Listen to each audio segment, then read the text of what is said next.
شروع اللہ کے نام کے ساتھ جو بڑا مہربان نہایت رحم کرنے والا ہے۔ جب وہ لوگ اپنے تہوار سے واپس آئے اور دیکھا کہ ان کے معبودوں کا بہت برا حشر ہو گیا ہے تو کہنے لگے کہ ہمارے معبودوں کے ساتھ یہ حشر کس نے کیا ہے؟ بے شک وہ بڑا ظالم ہے۔ اس واقعہ میں ایک بڑی کھلی دلیل تھی اگر وہ عقل اور سمجھ سے کام لیتے۔ وہ اس طرح کے توڑ پھوڑ کے انداز سے ان کی خوب توازی کی گئی۔ اگر وہ صحیح معنی میں معبود برحق ہوتے تو یہ حشر ان کے ساتھ نہ ہوتا اور وہ ان کو اپنے آپ سے دور رکھتے جنہوں نے ان کو نقصان پہنچایا تھا۔ لیکن اس قوم نے اپنی کم عقلی، جہالت، گمراہی کی وجہ سے کہا کہ ہمارے معبودوں کے ساتھ یہ کام کس نے کیا ہے؟ بے شک وہ ظالموں میں سے ہے۔ آپ کی قوم میں سے کچھ لوگ کہنے لگے کہ ہم نے ایک نوجوان کو انہیں گالیاں دیتے سنا ہے، اس کا نام ابراہیم ہے، یعنی وہ نوجوان ان پر عیب لگاتا اور ان کی توہین کرتا تھا، وہی ان کو توڑنے والا اور یہ کام کرنے والا ہے۔ حضرت عبداللہ بن مسعود رضی اللہ تعالیٰ عنہ کی رائے کے مطابق اس کا مفہوم یہ ہے کہ ہم نے اسے یہ کہتے سنا، اللہ کی قسم میں تمہارے معبودوں کے ساتھ خفیہ چال چلوں گا جب تم پیٹھ پھیر کر چلے جاؤ گے۔ اب ابراہیم علیہ السلام کی قوم کے لوگ کہنے لگے کہ ابراہیم علیہ السلام کو لوگوں کی نگاہوں کے سامنے لاؤ تاکہ وہ بھی دیکھ سکیں، یعنی ابراہیم علیہ السلام کو لوگوں کے ایک بڑے اجتماع میں لے آؤ تاکہ وہ اس کا کلام سنیں اور اس بات کی گواہی دیں اور اپنے خداؤں پر نازل شدہ عذاب کا بدلہ لے سکیں اور ان کی مدد کریں۔ اور حضرت ابراہیم علیہ السلام کا بھی سب سے بڑا مقصد یہی تھا کہ سب لوگ اکٹھے ہو جائیں تاکہ وہ بتوں کے تمام پجاریوں پر ان کے باطل ہونے کی دلیل و حجت قائم کر دیں۔ اسی طرح حضرت موسیٰ علیہ السلام نے بھی فرعون سے کہا تھا کہ تمہارے ہمارے درمیان مقابلہ کا وعدہ وقت عید کا دن ہے اور یہ کہ لوگ صبح کے وقت اکٹھے کیے جائیں۔ جب ابراہیم علیہ السلام کی قوم کے لوگ سب اکٹھے ہو گئے اور اپنے پروگرام کے مطابق ابراہیم علیہ السلام کو لے آئے تو کہنے لگے، اے ابراہیم، یہ کام تم نے کیا ہے ہمارے بتوں کے ساتھ؟ تو فرمایا کہ یہ کام ان کے سب سے بڑے نے کیا ہے۔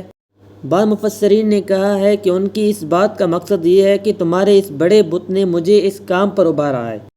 آپ نے تعریض و کنایہ سے کام لیا تھا، بس ان سے پوچھو اگر یہ کلام کرتے ہیں۔ حضرت ابراہیم علیہ السلام کا اس بات سے مقصد یہ تھا کہ وہ فوراً کہیں یہ تو بات ہی نہیں کرتے، اور اس طرح وہ اس بات کا اقرار کر لیں یہ بھی دوسرے جمادات اور پتھروں کی طرح ٹھوس اور بے حس و حرکت ہی ہیں۔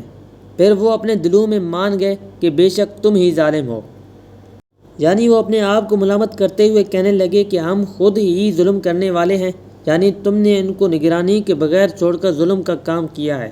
پھر وہ اپنے سروں کے بل اونھے ہو گئے۔ وہ پھر اپنی سرکشی اور کفر کی طرف لوٹے، فتنہ کی طرف لوٹے۔ اس تفسیر کے لحاظ سے معنی یہ ہوں گے کہ یقیناً تم ہی ظالم تھے کا مطلب یہ ہوگا کہ تم نے ان بتوں کی عبادت کرتے اپنے اوپر خود ہی ظلم کیا ہے۔ اور حضرت قتادہ اس کی تفسیر میں فرماتے ہیں کہ وہ حیران ہوئے، برائی کی طرف مائل ہونے لگے اور اپنے سر جھکا لیے اور کہنے لگے، تجھے خوب معلوم ہے یہ کلام نہیں کرتے، یعنی اے ابراہیم تجھے خود معلوم ہے کہ یہ بات نہیں کر سکتے، پھر تو ہمیں اس سے سوال کرنے کا حکم کیوں دے رہا ہے؟ تو اسی وقت حضرت ابراہیم علیہ السلام نے اپنی قوم سے فرمایا، کیا تم اللہ کے سوا ایسے معبودوں کی عبادت کرتے ہو جو تمہارے نفع و نقصان کا اختیار نہیں رکھتے؟ تمہارے لیے تف ہے اور ان معبودوں کے لیے بھی جن کی عبادت کرتے ہو۔ کیا تم کو عقل نہیں ہے کہ اس بات کو سمجھو؟ اس بات کو اللہ تعالیٰ نے اپنی کلام پاک سورہ انبیاء میں ارشاد فرمایا ہے کہ وہ ان کی طرف متوجہ ہوئے اور فرمایا، کیا تم ان کی عبادت کرتے ہو جن کو تم خود اپنے ہاتھوں سے تراشتے ہو؟ یعنی بتوں اور مورتیوں کی عبادت کیسے کرتے ہو جن کو تم خود لکڑی اور پتھر سے تراشا اور اپنی پسند کے مطابق ان کی شکل و صورت بنائی، حالانکہ تم کو اور جن کو تم بناتے ہو اللہ ہی نے پیدا کیا ہے۔ جب بحث و مناظرہ میں لاجواب ہو گئے اور عاجز آ گئے تو مناظرے اور بحث سے کنارہ کر لیا اور طاقت و قوت استعمال کرنے کا تہیہ کر لیا، کیونکہ وہ اب اس کی سوا اور کیا کر سکتے تھے؟ دلیل تو ان کے پاس تھی ہی نہیں اور ان کی عقیدہ باطل اور بے بنیاد ہونے میں کوئی شبہ نہ رہا، تو اللہ تعالیٰ نے ان کو ذلیل و خوار کر دیا اور اپنے کلمہ اور دین کو بلند کیا، جیسے کہ سورہ انبیاء میں اللہ تعالیٰ نے اس کو بیان فرمایا ہے کہ ابراہیم کو آگ میں جلا دو اور اس طرح اپنے بتوں اور معبودوں کی مدد کرو، اگر کچھ کرنا چاہتے ہو تو یہ کرو۔ تو ہم نے اپنے پیغمبر کو بچانے کے لیے آگ کو حکم دیا کہ اے آگ ابراہیم پر سلامتی اور ٹھنڈی ہو جا۔ اس طرح ہم نے ان کو ان کی چال میں ناکام کر دیا۔ اپنے اس پروگرام کے تحت اپنی طاقت کے مطابق ہر ممکن جگہ سے لکڑیاں ایندھن جمع کرنے لگے اور ایک مدت تک اکٹھی کرتے رہے۔ یہاں تک کہ اگر ان میں سے ان کی کوئی عورت بیمار ہوتی تو وہ اپنی شفا کے لیے یہ نظر مانتی کہ اگر میں تندرست ہو گئی تو ابراہیم کی جلانے کے لیے لکڑیاں جمع کر لاؤں گا۔ پھر انہوں نے ایک بہت بڑا گڑھا تیار کیا اور اس میں وہ جمع شدہ ایندھن ڈال دیا اور آگ لگا دی۔ آگ بھڑک اٹھی اور اس کے شرارے بلند ہونے لگے، اتنی بڑی آگ کبھی نہیں دیکھی گئی۔ پھر انہوں نے ابراہیم علیہ السلام کو ایک منجنیق میں بٹھا دیا۔ اس کو بنانے والا حیزن نامی ایک شخص تھا اور یہ پہلا آدمی تھا۔ اس کو اللہ تعالیٰ نے زمین میں دھنسا دیا اور قیامت کے دن تک زمین میں دھنستا چلا جائے گا۔ پھر وہ لوگ ابراہیم علیہ السلام کو منجنیق میں مضبوطی سے باندھ رہے تھے اور ابراہیم علیہ السلام کی زبان مبارک پر یہ الفاظ جاری تھے: لا الہ الا انت سبحانک رب العالمین لک الحمد ولک الملک ولا شریک لک۔ تیرے سوا کوئی عبادت کے لائق نہیں، تو پاک ہے اے جہانوں کے رب، تیرے لیے ہی سب تعریفیں اور بادشاہی تیرے لیے ہے، اس میں تیرا کوئی شریک نہیں ہے۔ اور جب قوم نے ابراہیم علیہ السلام کو باندھ کر منجنیق کے پلڑے میں رکھ کر آگ میں پھینک دیا تو آپ نے کہا: حسبنا اللہ و نعم الوکیل، ہمیں اللہ ہی کافی ہے اور وہ اچھا کار ساز ہے۔ میرا حضرت ابن عباس سے مروی ہے کہ حسبنا اللہ و نعم الوکیل ابراہیم علیہ السلام نے کہا جب ان کو آگ میں ڈالا گیا، اسی طرح حضرت محمد صلی اللہ علیہ وسلم نے کہا کہ جب ان کو کہا گیا کہ لوگ تمہارے لیے جمع ہوئے ہیں، ان سے ڈر جاؤ، تو اس بات نے ان کا ایمان زیادہ کر دیا اور انہوں نے کہا: حسبنا اللہ و نعم الوکیل، ہمیں اللہ کافی ہے اور وہ اچھا کار ساز ہے۔ پس وہ اللہ کی نعمت اور فضل کے ساتھ لوٹے، ان کو کچھ تکلیف نہ پہنچی۔ حضرت ابو ہریرہ رضی اللہ تعالیٰ عنہ سے روایت ہے کہ رسول اللہ صلی اللہ علیہ وسلم نے فرمایا کہ جب حضرت ابراہیم علیہ السلام کو آگ میں ڈالا گیا تو انہوں نے کہا کہ اے اللہ، تو آسمان میں ایک ہے اور میں زمین میں اکیلا تیری عبادت کرتا ہوں۔ اور بعض متقدمین سے نقل کیا گیا ہے کہ حضرت جبرائیل علیہ السلام کھلی فضا میں حضرت ابراہیم علیہ السلام کے پاس تشریف لائے اور آ کر عرض کی: اے ابراہیم، کیا آپ کو کوئی ضرورت ہے؟ فرمایا: آپ سے مجھے کوئی ضرورت نہیں ہے۔ حضرت ابن عباس رضی اللہ تعالیٰ عنہ اور سعید بن جبیر رضی اللہ تعالیٰ عنہ سے مروی ہے کہ وہ فرماتے ہیں کہ بارش والا فرشتہ کہنے لگ گیا کہ مجھے کب حکم ہو اور میں بارش برسا دوں، مگر اللہ کا حکم آگ کی طرف جلدی پہنچا۔ ہم نے کہا کہ اے آگ، ابراہیم علیہ السلام پر ٹھنڈی اور سلامتی والی بن جا۔ حضرت علی بن ابی طالب رضی اللہ تعالیٰ عنہ فرماتے ہیں کہ مطلب یہ ہے کہ اے آگ، تو نے حضرت ابراہیم علیہ السلام کو کوئی نقصان نہیں پہنچانا۔ حضرت ابن عباس اور ابو عالیہ فرماتے ہیں کہ اگر اللہ تعالیٰ وسلام علی ابراہیم نہ فرماتے تو آگ کی ٹھنڈک ابراہیم علیہ السلام کو تکلیف پہنچاتی۔ حضرت کعب آبار فرماتے ہیں کہ ان دن لوگوں نے آگ سے کوئی فائدہ نہیں اٹھایا اور آگ نے ابراہیم علیہ السلام کی صرف رسیاں ہی جلا دی۔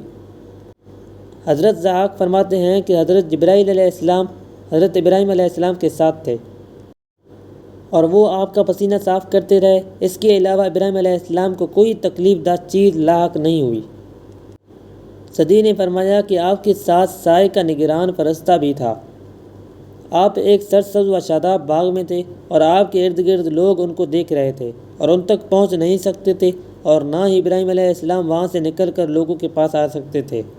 حضرت ابو ہریرہ رضی اللہ تعالیٰ عنہ سے روایت کی گئی ہے کہ آپ فرماتے تھے کہ جب ابراہیم علیہ السلام کے باپ نے آپ کو اس حالت میں دیکھا تو اس نے بہت اچھی بات کہی اور خوبصورت بات کہی کہ اے ابراہیم، تیرا رب بہت اچھا رب ہے۔ علامہ ابن عساکر نے حضرت اکرمہ سے بیان کیا ہے کہ جب حضرت ابراہیم علیہ السلام کی والدہ نے اپنے بیٹے کو دیکھا تو آپ کو آواز دے کر کہنے لگی: اے بیٹے، میں تیرے پاس آنا چاہتی ہوں، اللہ سے دعا کر کہ میں جب تیرے پاس آؤں تو آگ کی تپش مجھے تکلیف نہ دے۔ ابراہیم علیہ السلام نے فرمایا: ہاں، میں دعا کرتا ہوں۔ تو وہ آپ کی طرف آئی اور آگ اس پر کوئی اثر نہیں کر رہی تھی۔ آپ کے پاس پہنچ کر گلے لگایا اور بوسہ دیا اور واپس چلی آئی۔ منہال بن عمرو بیان کرتے ہیں کہ مجھ سے بیان کیا گیا کہ حضرت ابراہیم علیہ السلام آگ میں 40 دن یا 50 دن رہے اور آپ نے فرمایا کہ آگ والے دنوں اور راتوں سے اچھی زندگی میں نے کبھی نہیں گزاری اور میری تو خواہش یہ ہے کہ میں ساری زندگی اور حیات اسی طرح ہو جائے۔ خلاصہ یہ کہ انہوں نے حضرت ابراہیم علیہ السلام سے انتقام لینا چاہا مگر ذلیل و رسوا ہوئے، اور انہوں نے اپنے آپ کو بلند کرنا چاہا لیکن رسوا اور پست ہوئے، غالب آنا چاہا مگر مغلوب ہوئے، جس کو اللہ تعالیٰ نے اپنے کلام میں یوں بیان فرمایا ہے: اور انہوں نے اس کے ساتھ چال چلی مگر ہم نے ان کو ناکام کر دیا، اور دوسری جگہ ارشاد فرمایا: ہم نے ان کو نیچا کر دیا۔ یہ ذلت اور رسوائی تو دنیا میں ملی، اور آخرت میں آگ ان پر سلامتی والی اور ٹھنڈی نہیں ہوگی، اور نہ ہی ان کو امن و سلامتی کا تحفہ پیش کیا جائے گا، بلکہ وہ تو اس طرح ہوگی جس طرح اللہ نے ارشاد فرمایا کہ بے شک وہ ٹھہرنے اور رہنے کے لیے بہت بری جگہ ہے۔ حضرت ام شریک رضی اللہ تعالی عنہا سے مروی ہے کہ رسول اللہ صلی اللہ علیہ وسلم نے چھپکلی کو قتل کرنے کا حکم فرمایا ہے، اور فرمایا کہ وہ آگ تیز کرنے کے لیے ابراہیم علیہ السلام پر پھونکے مارتی تھی۔ اسی طرح ایک روایت میں آیا ہے کہ حضرت ام مومنین عائشہ صدیقہ رضی اللہ تعالی عنہا کے پاس ایک عورت آئی، ایک نیزہ کھڑا کیا ہوا دیکھا تو اس نے پوچھا کہ یہ اس طرح کیوں ہے، اس کے ساتھ آپ کیا کرتی ہے؟ تو آپ نے جواب میں فرمایا اس سے چھپکلیاں مارتے ہیں، کیونکہ جب حضرت ابراہیم علیہ السلام کو آگ میں ڈالا گیا تو زمین کے تمام جانور اس آگ کو اپنے حسب کوشش بجھاتے تھے، لیکن چھپکلی اس آگ کو تیز کرنے کے لیے اس میں پھونک مارتی تھی۔